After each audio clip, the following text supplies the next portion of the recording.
could not help but stare. There had been an elephant in a menagerie at Lannisport when he had been a boy, but she had died when he was 7, and this great grey behemoth looked to be twice her size. Farther on they fell in behind a smaller elephant, white as old bone, and pulling an ornate cart. "Is an ox cart without an ox?" Tyrion asked his captor. When that sally got no response, he lapsed back into silence, contemplating the rolling rump of the white dwarf elephant ahead of him. Volantis was overrun with white dwarf elephants.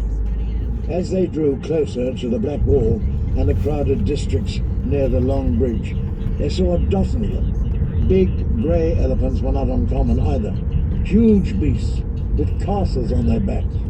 And in the half-light of evening, the dung carts had come out, attended by half-naked slaves, whose task it was to shovel up the steaming piles left by elephants both great and small. Swarms of flies followed their carts, so the dung slaves had flies tattooed upon their cheeks, to mark them for what they were. "There's a trade for my sweet sister," Tyrion mused.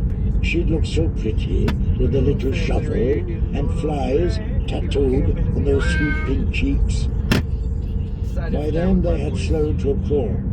The river road was thick with traffic, almost all of it flowing south. The night went with it, a log caught in a current. Tyrion eyed the passing throngs. 9 men of every 10 bore slave marks on their cheeks. So many slaves. Where are they all going? The Red Priests light their night fires at sunset. The High Priest will be speaking.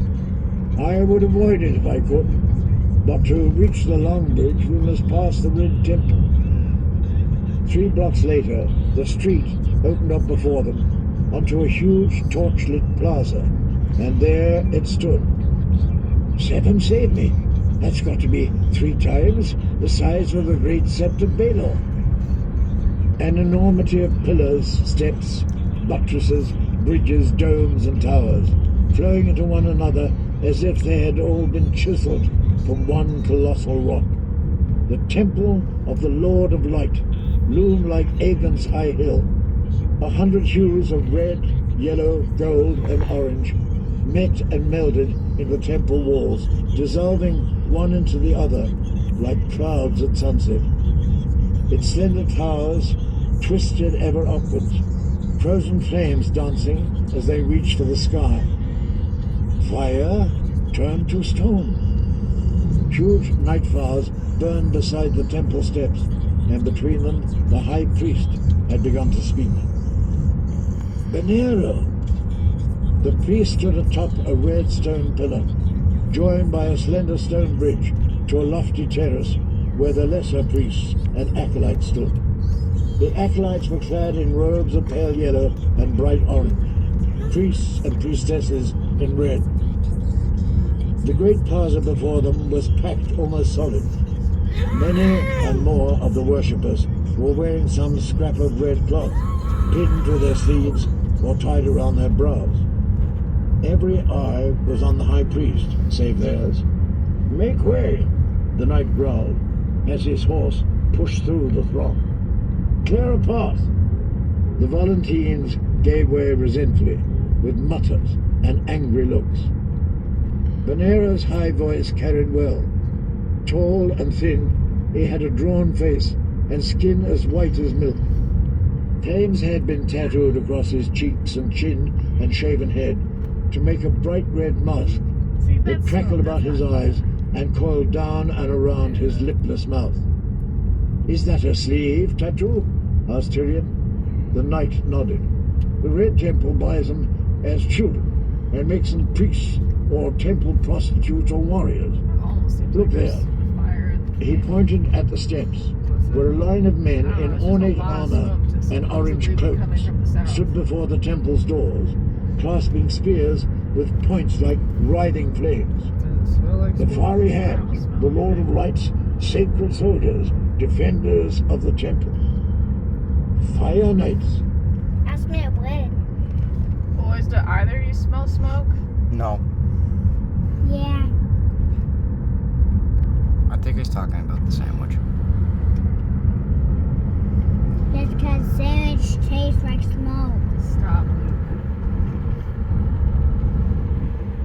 That doesn't work like shit. I don't smell those. And how many fingers does this hand have, pray? 1,000. Never more, never less. A new flame is kindled for everyone that doffers up. Venero jabbed a finger at the moon, made a fist, spread his hands wide. You're cold. When his voice rose up in a crescendo, flames leapt from his fingers with a sudden whoosh and made the crowd gasp. The priest could trace fiery letters in the air as well. Valerian glyphs. Tyrion recognized perhaps 2 in 10. One was doom, the other darkness. Shouts erupted from the crowd. Women were weeping and men were shaking their fists. I have a bad feeling about this.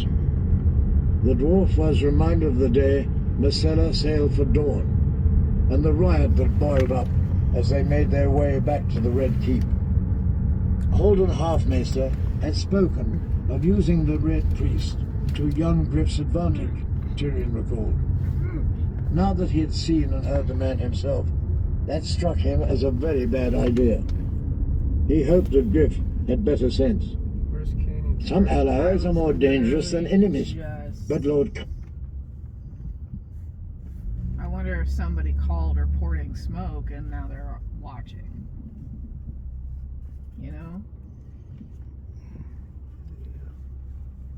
This was kind of a hard call. If we're just ahead of a fire, I don't want to be running out of the way of the fire trucks. Yeah, but they're usually really good at finding those fires before they get that big. So a fire that's causing this much smoke would have been seen by now and reported, and they would have blocked off these roads. I can't see fire.